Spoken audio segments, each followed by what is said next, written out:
بسم اللہ الرحمن الرحیم۔ خطبہ نمبر 51۔ جب صفین میں معاویہ کے ساتھیوں نے امیر المومنین کے اصحاب پر غلبہ پا کر فرات کے گھاٹ پر قبضہ جما لیا اور پانی لینے سے مانے ہوئے تو آپ نے فرمایا،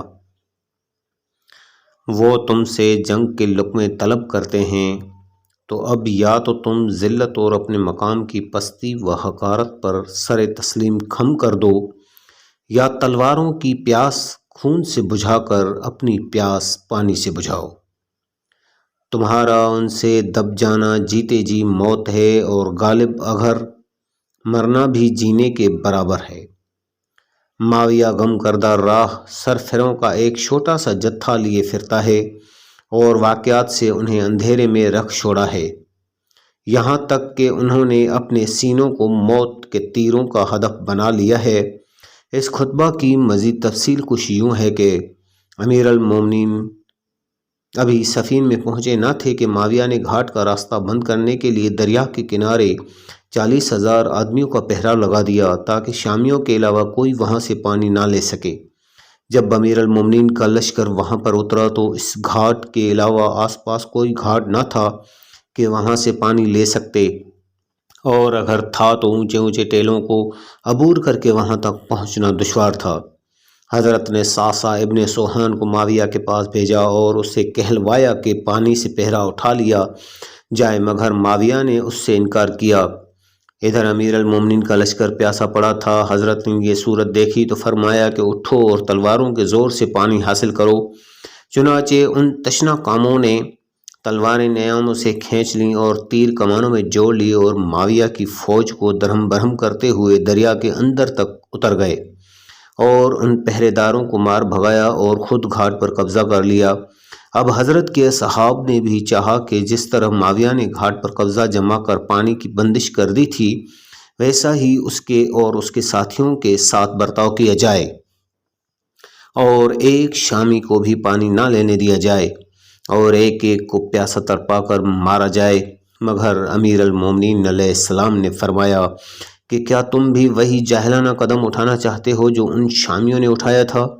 ہرگز کسی کو پانی سے نہ روکو، جو چاہے پیے اور جس کا جی چاہے لے جائے۔ چنانچہ امیر المومنین علیہ السلام کی فوج کا دریا پر قبضہ ہونے کے باوجود کسی کو پانی سے نہیں روکا اور ہر شخص کو پانی لینے کی پوری آزادی دی گئی۔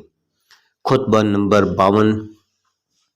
امام علی علیہ السلام فرماتے ہیں کہ دنیا اپنا دامن سمیٹ رہی ہے اور اس نے اپنے رخصت ہونے کا اعلان کر دیا ہے۔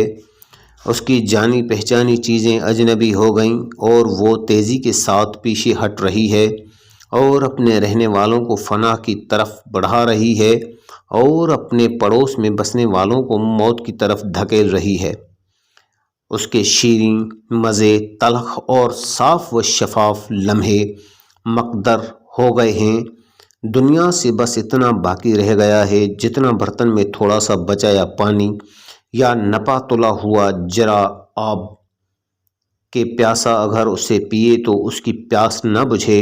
خدا کے بندو، اس دار دنیا سے کہ جس کے رہنے والوں کے لیے زوال امر مسلم ہے، نکلنے کا تہیہ کرو۔ کہیں ایسا نہ ہو کہ آرزوئیں تم پر غالب آ جائیں اور اس چند روزہ زندگی کی مدت کو دراز سمجھ بیٹھو۔ خدا کی قسم، اگر تم ان اونٹنیوں کی طرح فریاد کرو جو اپنے بچوں کو کھو چکی ہوں، اور ان کبوتروں کی طرح نالہ و فغاں کرو جو اپنے ساتھیوں سے الگ ہو گئے ہوں، اور ان گوشہ نشین راہبوں کی طرح چیخو چلاؤ جو گھر بار چھوڑ چکے ہوں، اور مال اور اولاد سے بھی اپنا ہاتھ اٹھا لو، اس غرض سے کہ تمہیں بارگاہ الہی میں تقرب حاصل ہو، درجہ کی بلندی کے ساتھ اس کے یہاں، یا ان گناہوں کے معاف ہونے کے ساتھ جو صحیفہ اعمال میں درج اور کرامن کاتبین کو یاد ہیں، تو وہ تمام بے تابی اور نالہ فریاد اس ثواب کے لحاظ سے جس کا میں تمہارے لیے امیدوار ہوں، اور اس عقاب کے اعتبار سے جس کا مجھے تمہارے لیے خوف و اندیشہ ہے، بہت ہی کم ہوگی۔